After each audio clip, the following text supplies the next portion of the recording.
the experience of my colleague at the University of Washington, Nelson Fausto, an eminent pathologist, author of the main textbook in pathology, editor of the major pathology journal, who got myeloma, and it just crushed him with cord compression, essentially collapse of his spinal cord, renal failure, paraplegia, and in an article that his wife published after his death, he suffered more than any other patient that his doctors had ever cared for. Now, I was diagnosed with myeloma just over 9 years ago. I had some hip pain. I thought it was hip pain. Not a very good diagnostician. It turned out it would hurt when I press on my pelvis. It didn't actually hurt when I moved my hip. That should have been a clue. But Sibel told me to get an x-ray for about 3 months. I ignored her, took Advil, got an x-ray, had a big plasmacytoma in my hip, in my pelvis, about an 8-centimeter plasmacytoma. The middle panel shows what it looked like on PET CT. This is a picture taken by Sibel where a set of biopsies were being done on me using a team of doctors and assembled staff that we had assembled for a clinical trial that we had been conducting in patients with metastatic triple-negative breast cancer. And now everyone's attention was turned toward me. Now, with my diagnosis 9 years ago, it was only 8 years after Nelson's diagnosis. But my prospects were very different.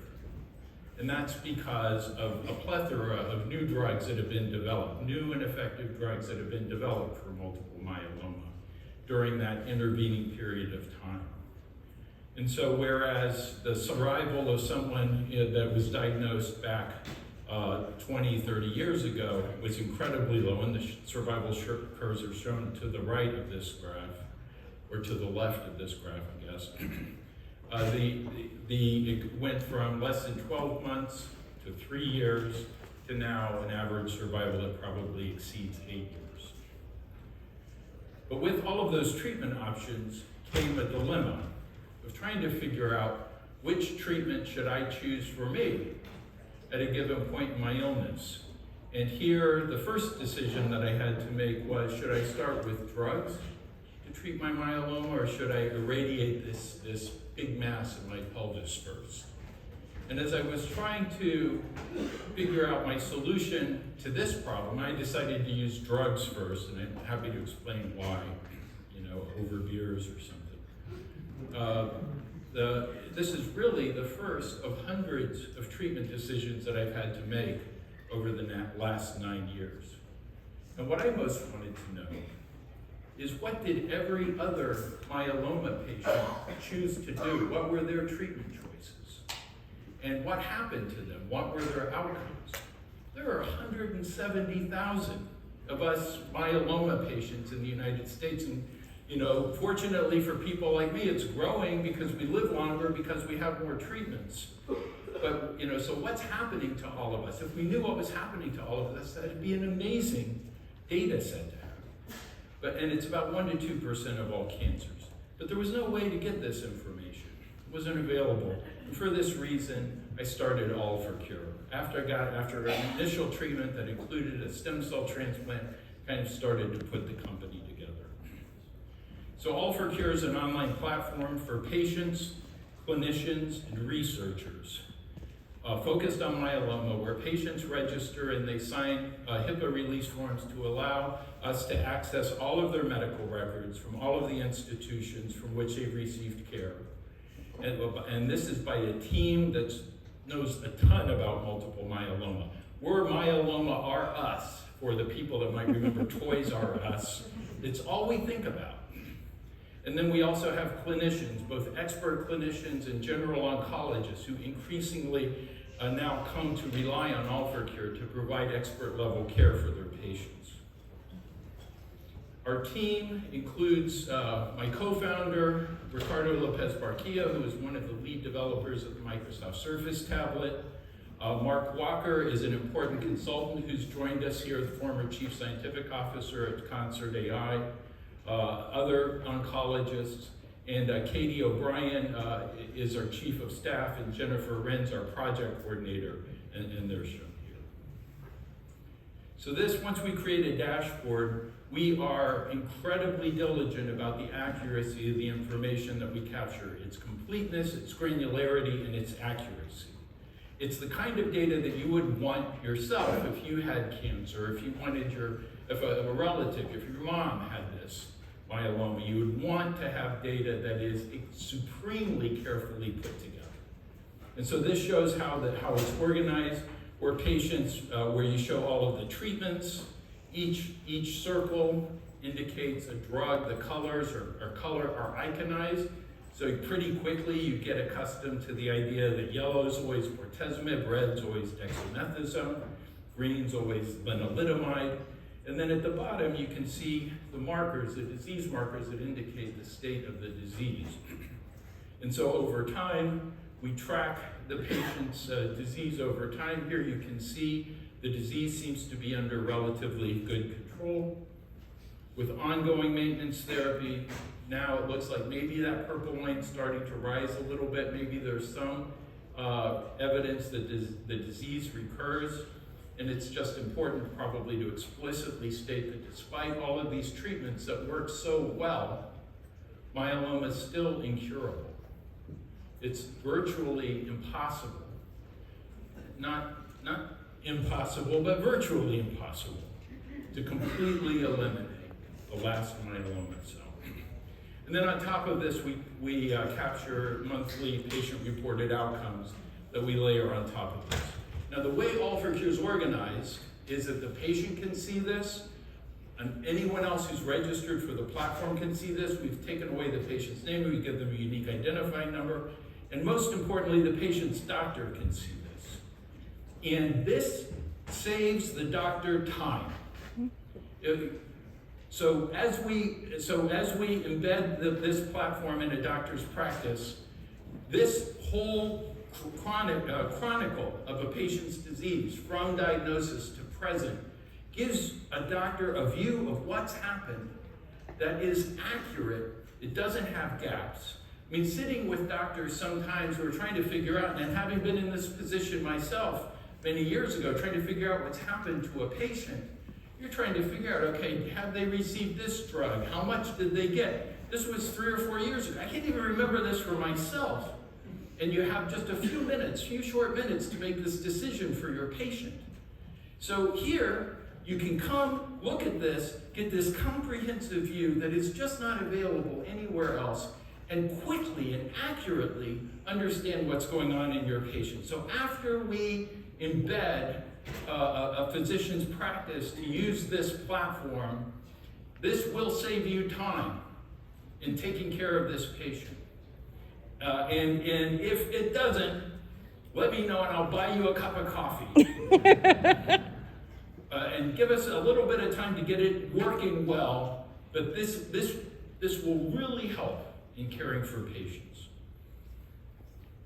And we capture the records from everywhere where the patient's been seen, every institution. We pull it together so you don't have these gaps of what happened when they got a stem cell transplant and things like that. We capture everything. Again, just like you would want for yourself or your mother. We've done this now almost 1,000 times, 930 sometimes to be exact. So each patient super carefully curated. And what that allows you to do is to compile this information so that now you can see across 930 patients, which line of therapy did they receive? What was the content of that treatment? How long did they receive that treatment for? What was the response? And what order was that treatment given relative to all other treatments that the patient received? And based on that visualization of those 900 plus patient histories, we can begin to generate reports that we call myeloma map reports that describe the treatment choices of other patients like your patients. What were the treatments that they chose? And what were the outcomes? Another thing that's a key part of the way we work is that every new patient dashboard is reviewed in a virtual rounds that's similar to the type of rounds that I made at Fred Hutchinson and the University of Washington, except that rather than walking down a hall with a bunch of people in white coats following you, going from one patient's room to the next, we're gathered around a patient's dashboard, virtually. The patient's presented by one of our medical data specialists. We have input by senior oncologists.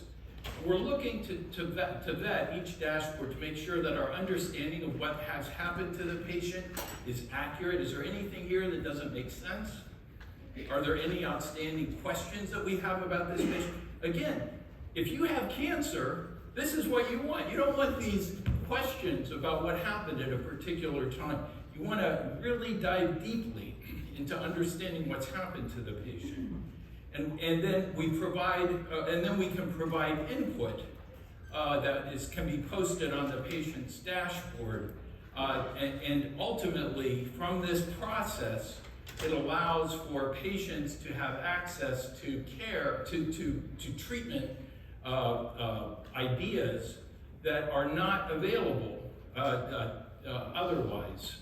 And this leads to another key point that we found. Probably the most important thing that we found is described in a publication in an abstract from 3 years ago at the hematology meeting, the major hematology meeting at ASH, where we found a tremendous amount of variation in the way that patients with myeloma are treated in real world settings. So it's kind of mind-boggling. And the implication of this is that if you have cancer and myeloma as an example, your amount of remaining life is very dependent on the approach that's been taken to treatment. And so if you've been treated with one approach A here, you might have lived for a particular period of time before you died. Treated with approach B, you might be alive today. And treated with approach C might have been a really bad choice, all for the same patient. And so this leads to lost time for the patient with family and loved ones, needless suffering, of course, and wasted resources. Another way of depicting this variation can be seen in this type of plot called a Sankey plot. And Mark Walker, who's here in the audience, built this for us based on the results that we've had from our patients. And on the left, you can see LOT stands up for line of therapy. So the width of each colored bar reflects the number of patients who received that specific line of therapy. So for first line therapy, you can see the top bar is where you have the most patients, and then it becomes fewer and fewer until the bottom is another category where those patients have received a frontline therapy that almost no other patient, perhaps one other patient or many times no other patient has received. And then when you move to the second line of therapy, now you can see terrific amount of scatter in the second line therapies that have been chosen for these patients. And so it's an incredible level of heterogeneity, so that by the second line, certainly by the third line of therapy, every patient is on a unique path that no one else is on. They're getting something different than anyone else has received. But you know, why is this? Why would this be? And it's kind of obvious why this would be. You look at the guidelines that are available to oncologists to deliver care to patients with myeloma. The NCCN guidelines are key guidelines. And you look at the choices that you have for first-line therapy. If you're a transplant candidate or a non-transplant candidate, the choices are incredible. And what's an oncologist supposed to do where you might only see 6 patients a year? It's not like lung cancer, it's not like breast cancer. These are patients that are coming with a relatively rare disease. They're coming to you for treatment, and you have so many choices and very little guidance about what to do. So the tools suck to deliver expert level care to patients. This is, and if you think about patients out on their own with their oncologist crossing their fingers hoping for the best, it's like everyone for themselves. Best of luck to you, but you're just trying to navigate your way through this terrible disease with the best efforts of you and your oncologist. So to address this issue, we developed with great input from IED and Tara and others in the HEME committee at QCCA and now ONCare, have developed a clinical pathway for patients with multiple myeloma that's being released today. And it has a number of features that are described here. We have 100 copies of a document that contains this pathway that will be available for people here to take home. It's a 27-page document. But it has a number of features associated with it that are described here. There are two ways that the pathway can be accessed. One is for the patient to register for All4Cure. And there, after the patient's registered, there's a link to the 27-page PDF. But one of the benefits of being an All4Cure is that after the patient's registered, now we can track the patient with you over time and surface the relevant bits of the pathway that the patient and the doctor would want to consider at that particular time point of the patient's treatment. So we're chunking it out so that you can see, disease markers went down, we're interested in trying to achieve MRD negativity. Now might be a time to consider a bone marrow with clonoSEQ testing, for example. So this just-in-time guidance is really important. I should emphasize, this pathway is very heavily focused on newly diagnosed patients with multiple myeloma.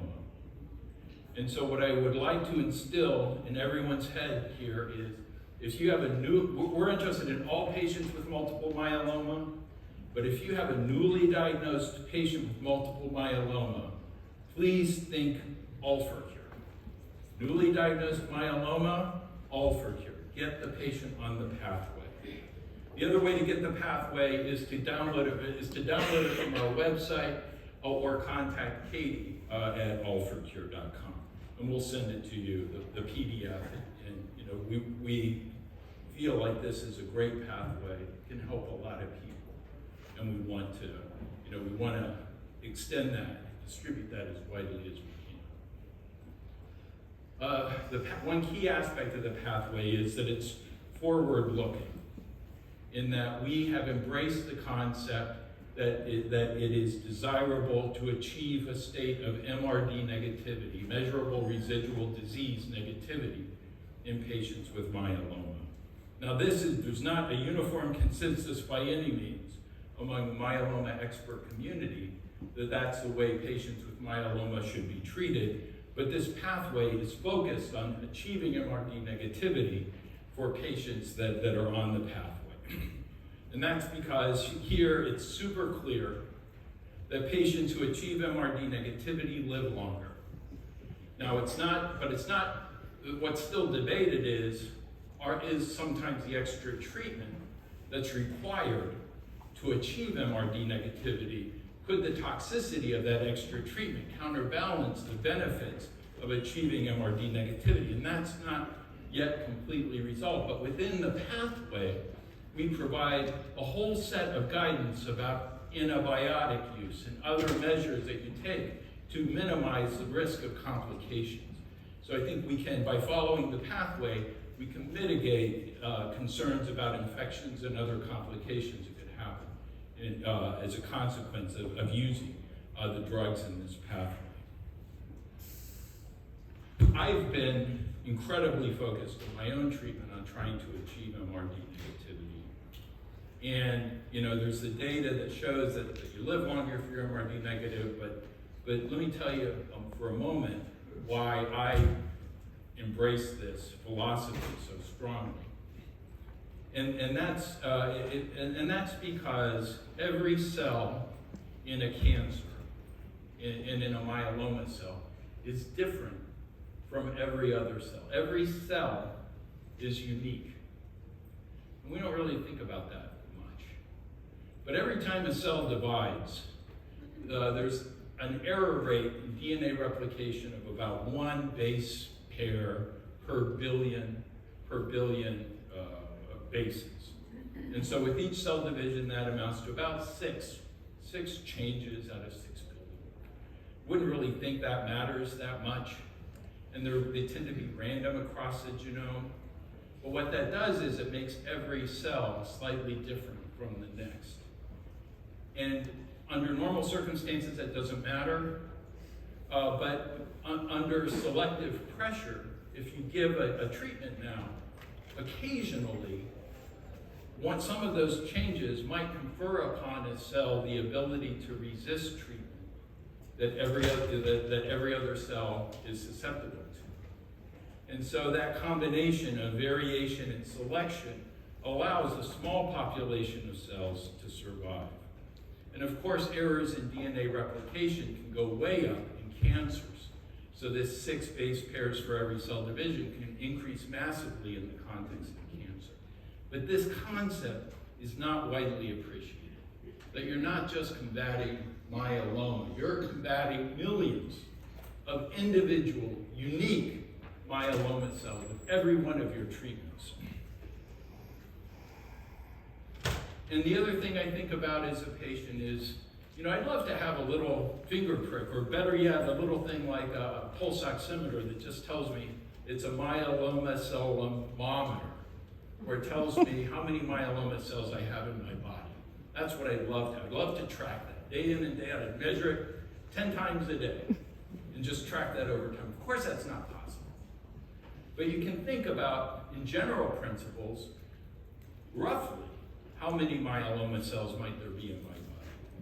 And to think about that, there are about 30, there's estimates of how many total cells are there in our bodies, in the human body. And it's been estimated that maybe they're on the order of 30 trillion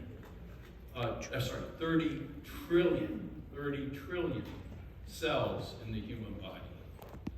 And then if we think, okay, at the time of diagnosis, when I had this big plasmacytoma and myeloma in my bone marrow and stuff, I probably had hundreds of billions of myeloma cells in my body. And now let's say you get treatment and you knock that down 1,000-fold.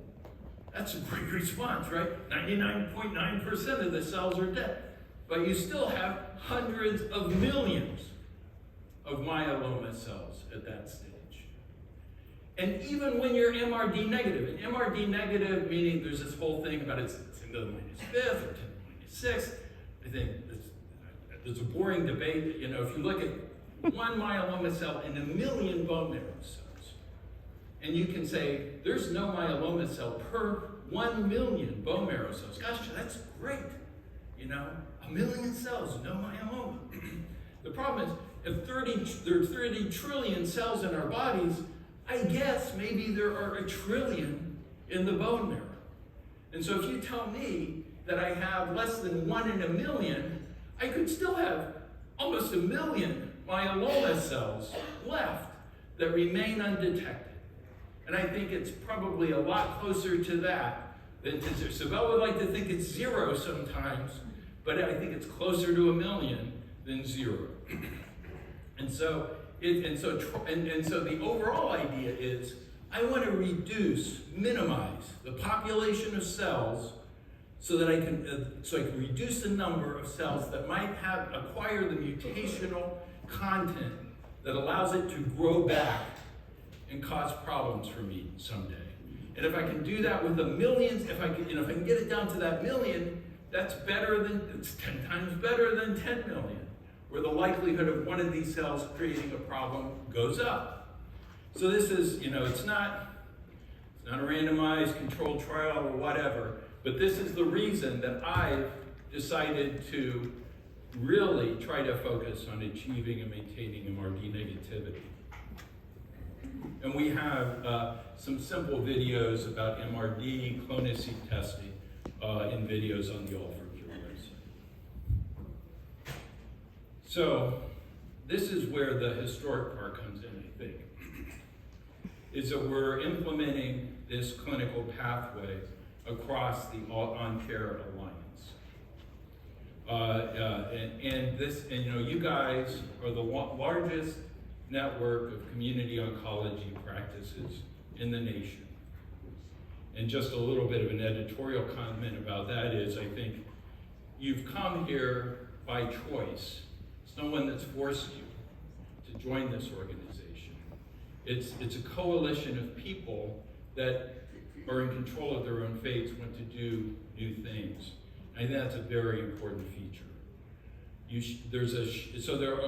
In total, there are over 800 providers across this network. It turns out that my estimate of the total number of myeloma patients was a little high. Aaron Peavy House tells me that there are about 6,655 patients with myeloma who are probably alive today across the network. And that's knowable because there's a common normalized electronic data warehouse that allows that question to be addressed. Okay, so think about this for a moment. Think about a network of doctors who treat myeloma in broadly similar ways. And here in this trial, we're going to test whether implementation of this pathway leads to better outcomes. So we're comparing patients that are treated on pathway versus off pathway. This will be a retrospective analysis conducted every 6 months with the goal of determining whether pathway implementation is associated with better outcomes. So imagine a world in which 800 oncologists decide to treat myeloma patients in broadly similar ways, in optimal ways. And in the pathway, we have these optimal initial choices, but relatively few optimal initial choices. Dara-RVD, plus or minus stem cell transplant, Dara-RD, and isatuximab regimens as well. So let's just imagine everyone agreed to treat their newly diagnosed patients with myeloma in this way. And then let's imagine that the first line therapy doesn't work anymore, and you move to a second line therapy. And let's imagine that we choose what we think are the optimal second line therapies. And we just agree collectively we're going to treat patients in this way. The power that this network of oncologists can bring to understanding what works and what doesn't in patients with myeloma is unprecedented. There's nothing in medicine that has ever happened that would provide the kind of information that you guys can provide by working together, working collectively to figure out what works and what doesn't, delivering optimal care to your patient, while at the same time contributing to a learning network that gets better over time. You will learn together what works best. Together, you will figure out what the best treatment for multiple myeloma is. And the whole idea is that cancers can't learn from each other. My myeloma can't learn from any other patient's myeloma. But cancer patients and their doctors can learn from each other. This is a hidden superpower that we have not begun to exploit in treating patients with cancer. And together, the ONCare Alliance can do this and make progress in cancer care that's unlike anything that's been accomplished today. And so, whereas the other picture showed people scattering in a riot, here, by working collectively, we can change the world. And so this is just, and then this is just saying by through this constant learning, seeing what works and seeing what doesn't, we'll figure out which second line therapy is best after a given first line therapy for a given population of patients. So this pathway is a living pathway. It will get better. Right now, patients' experiences, all of that treatment, all of that expense, all of that suffering is lost. It goes out into the ether. We get nothing from that. By working collectively, we can together figure out how we take steps toward curing myeloma. And you know, as part of this, we can create a new framework for clinical trials. So this extends to existing therapies, approved therapies, but also clinical trials. Imagine together how quickly we could enroll patients on promising clinical trials and figure out what works and what doesn't in a much faster, much more democratized way than is possible today. We've taken a baby step in this at All4Cure by working with four ONCare practices to enroll patients with multiple myeloma. 200 patients are a target. We've enrolled 120 patients right now. Key aspect of this is that All4Cure is a single clinical trial site. And this merits its whole other discussion, but the idea is to create a framework that would allow a patient to participate in many different types of clinical trials just by going to see their doctor. Getting treatment, we collect all of the information with incredibly diligent care and allow clinical trials to be executed in a much more rapid, much more efficient, less costly, and more democratized way than is possible today. And then this is just a little advertisement from an abstract, a poster that we had at ASH last December. So please consider registering yourself for All4Cure. We have people on standby to help you do this now. at your beck and call. Please consider asking your patients with myeloma to register for All4Cure.